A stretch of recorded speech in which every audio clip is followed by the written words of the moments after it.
Hello students, today our topic the art of writing script of the Harappan. The Indus Valley people knew the art and writing. जो Indus valley के लोग थे वो art और writing के बारे में जानते थे. राइटिंग की जो आर्ट्स होती है, ठीक है, उसको जानते थे. Their script is pictographic and each sign stand for a sound. ठीक है, इनकी जो स्क्रिप्ट थी वो पिक्टोग्राफिक थी, मतलब उसमें पिक्चर्स वगैरह भी होती थी. अब्स्ट्रैक्ट और ऑब्जेक्ट, उसमें अब्स्ट्रैक्ट्स ऑब्जेक्ट्स वगैरह होते थे. But unfortunately it has not been deciphered till now. However, the fact that the Indus Valley people could read and write show that their civilization was very advanced. इन्होंने reading और writing से क्या किया था, अपने सिविलाइजेशन में कुछ ज़्यादा एडवांस बना रखा था. ठीक है, तो ये लोग रीडिंग राइटिंग की भी, मतलब रीडिंग राइटिंग की भी इनको थोड़ी नॉलेज थी. जो हड़प्पा साइड्स के लोग थे, ये लोग पेंटिंग भी करते थे. पेंटिंग मतलब ये लोग क्या करते थे, पेंटिंग करना इनको बहुत पसंद आता था.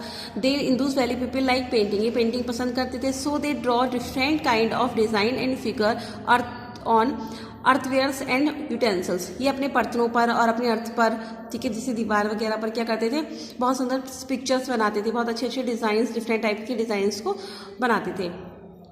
They had learned the art of drawing and painting of both men and animals and other objects of nature up to an appreciable level. इन्होंने जो है आर्ट और आर्ट ऑफ ड्राइंग और पेंटिंग दोनों की जो है इन आर्ट को बहुत अच्छे से सीख रखा था. ये एनिमल्स वगैरह की, मेन और एनिमल्स दोनों की पिक्चर्स को बहुत अच्छे से, और जो भी नेचर्स के जो नेचुरल अब जो भी ऑब्जेक्ट्स वगैरह होते हैं ना, उस अपने अकॉर्डिंग बहुत अच्छी जो पिक्चर्स थी वो पेंटिंग्स वगैरह जो थी वो बना लिया करते थे.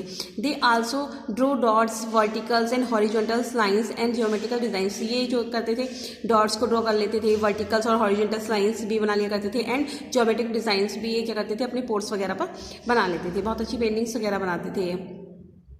In one case we have come across the she goat suckling her kids and a hand moving near by. एक जो है इनकी एक पेंटिंग्स मिली थी, ठीक है, जिसमें क्या कर रही थी, एक जो गॉड थी वो सकलिंग कर रही थी हर किड्स एंड अपने किड्स को मतलब शक्कर आ रही थी, वो दूध पिला रही थी.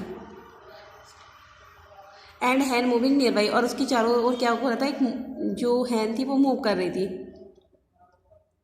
In another figure a man is shown carrying 2 large fishing nets on his shoulder. और दूसरी पिक में क्या था कि एक आदमी था जिसके कंधों पर, दोनों शोल्डर्स पर फिशिंग नेट थी, बड़ी फिशिंग नेट थी. All this figures show that the people of the Indus Valley were good in painting as well as in craft. इसे ये शो होता है जो हड़प्पा साइड्स के लोग थे वो बहुत अच्छे पेंटर्स भी थे और बहुत अच्छी क्राफ्ट, मतलब बहुत आर्ट और क्राफ्ट की उनको काफ़ी अच्छी नॉलेज थी, काफ़ी अच्छी पेंटिंग्स वगैरह वो बना लिया करते थे.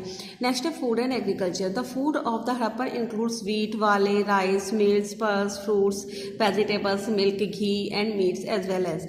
जो हम लोग ईट करते हैं ना, वीट है आपका, वाले है, राइस है, जो हम लोग खाते हैं, दालें हो गई, और आपके फ्रूट्स हो गए, वेजिटेबल्स, दूध, घी, मीट, जो भी हम खाते हैं वो उस टाइम पे भी ये लोग भी उसी इन चीज़ों को ही ईट करते थे.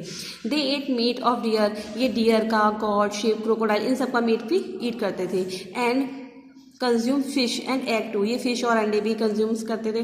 They remain found from the excavations of various sites suggest that the Harappan grew wheat, barley, pulse, peas, rice, sesame, line streets and mustard. बहुत सी साइट्स ऐसी हैं जहाँ से ये पता चला है कि ये लोग क्या ग्रो करते थे, वीट, वाले, पल्स, दालों को ग्रो करते थे, मटर हो गई आपकी, राइस है, ठीक है, इस और कुछ सीड्स हो गए जैसे मस्टर्ड सीड्स वगैरह.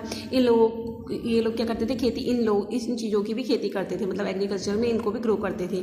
Cotton was also an important product of an Indus Valley civilisation. जो कॉटन होता है ना, जिसके हम कपड़े पहनते हैं, कॉटन जो था इसका एक इम्पॉर्टेंट प्रोडक्ट था किसका, इंडो वैली सिविलाइजेशन का. Wooden plough was use to tilling the field. Wooden plough means क्या होता है, हल, ठीक है, लकड़ी का जो प्लो होता है उसका यूज़ किया जाता था खेतों में.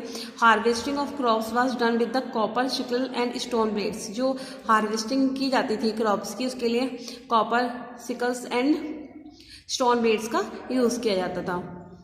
Trade and commerce, trade means व्यापार, trading and commerce were flourishing occupation of the merchants class people in Indus valley. जो इंदूस वैली में मर्चेंट क्लास के पीपल थे, ठीक है, मर्चेंट क्लास के पीपल्स मतलब जो ये दुकानदार टाइप्स लोग होते हैं, मर्चेंट व्यापारी जिन्हें बोलते हैं, मर्चेंट्स में होते हैं व्यापारी लोग जो होते हैं, वो क्या करने लगे थे, ऑक्यूपेशंस करने लगे थे, व्यापार करना उन्होंने स्टार्ट कर दिया था। Regular trade was going on between trader of one city and another. इसके ट्रेड के लिए, व्यापार करने के लिए वो लोग क्या करते थे, एक शहर से दूसरे शहर में जाते थे traders. They would import precious stone, वो क्या करते थे, प्रीसियस स्टोन को इम्पोर्ट करते थे, different metals and other articles from southern and western India. ठीक है, ये जो साउथ और वेस्टर्न इंडिया से क्या करते थे, इम्पोर्ट करते थे स्टोन्स को, डिफरेंट टाइप्स के आर्टिकल्स को, from Kashmir, from central Asia, from western countries, इन सब में क्या करते थे, वो इसको इम्पोर्ट करते थे। Similarly, through land route of the Balochistan and Persia, trade between the Indus Valley and Sumer exist। इसलिए क्या हुआ था, हमें जो इसका एक लैंड रूट मिला था बलूचिस्तान और पर्शिया में, ठीक है, जहाँ से मतलब इन लोगों ने ट्रेड किया होगा, तो हमें उसके अकॉर्डिंगली वहाँ से हमें कुछ साइड से मतलब कुछ ऐसी चीज़ें मिली जिससे पता चला कि हाँ ये लोग क्या करते थे, इस एरिया में ट्रेड करते थे। This revelled from the numerous Indus Valley shield found in the various Sumerian sites। Various Sumerian site से जो है आपकी जो इंदू वैलीज की सील्स हैं उनके बारे में क्या हुआ था, रिवर्ड हुआ था, मतलब उनके बारे में पता चला था। The goods were shipped from Lothal where the dockyards has been discovered. जो कुछ गुड्स के शिप मतलब जहाज़ों की हेल्प से सामान ले जाया जा सकता, सामान को गुड्स को ले जाया जाता था। लोथल क्या है, लोथल एक शहर है, ठीक है, कहाँ पर है, near the Gulf and Cambay, ठीक है, इसके पास एक शहर है वे जहाँ पर डॉकयार्ड हैज़ बीन डिस्कवर्ड, जहाँ पर डॉकयार्ड डिस्कवर्ड हुए थे। डॉकयार्ड क्या होता है, डॉकयार्ड एक ऐसी स्पेस होता है जहाँ पर जहाज बनाए जाते हैं, जहाँ पर शिप जो होते हैं इनको बनाया जाता है। Incoming goods were also received at the Lothal, और यहाँ से क्या किया था, इनकमिंग भी होती थी, मतलब जो गुड्स होता था, सामान जो होता था उसको ले जाया भी जा सकता था और लाया भी जाता था। इनकमिंग और आउटगोइंग दोनों होती थी, यहाँ से रिसीव भी किया जाता था। नेक्स्ट है domestication of animals. The Harappan domesticate bull, cow, buffalo, goat, sheep, pig etcetera. जो हड़प्पन साइड्स के पीपल्स थे वो क्या करते थे, डोमेस्टिकेट करते थे, पालते थे। जो बुल्स होते हैं, काउज होती हैं, बफेलोज होती हैं, इन सबको क्या करते थे, वो डोमेस्टिकेट करते थे, उनको पालते थे। Dog and cat too were pet domesticate. जो डॉग और कैट थे ये क्या थे, पेट होते थे, डोमेस्टिकेट होते थे, मतलब पालतू जानवर, मतलब इनको घर में पाला जाता था। It is not certain whether they knew the horse और नॉट, पर ये नहीं मालूम है कि ये हॉर्स के बारे में जानते थे या नहीं जानते थे। Water and pastures were available around the settlement. इनके चारों तरफ मतलब जहाँ पे भी ये सेटल होते थे वहाँ पर वाटर अवेलेबल होता था। But they had to take large herd of animals to far off place in the dry summer months in search of the grass and water. मतलब और इनको मतलब लार्ज हर्ड करना पड़ता था, मतलब घूमना पड़ता था जगह जगह पर अपने एनिमल्स के लिए समर में, मतलब समर के महीने में ग्रास और वाटर सर्च करने के लिए, ठीक है। तो जो ये आसपास का एरिया होता था वहाँ से उन लोग अपने एनिमल्स के लिए वाटर को यूज़ कर लेते थे जहाँ ये लोग रहते थे, लेकिन इनको समर टाइम में उनके फूड्स के लिए थोड़ी प्रॉब्लम्स को फेस करना पड़ता था। नेक्स्ट वीडियो में हम आपको नेक्स्ट टॉपिक है आपका रिलीजन एंड एडमिनिस्ट्रेशन को एक्सप्लेन करेंगे। Thank you.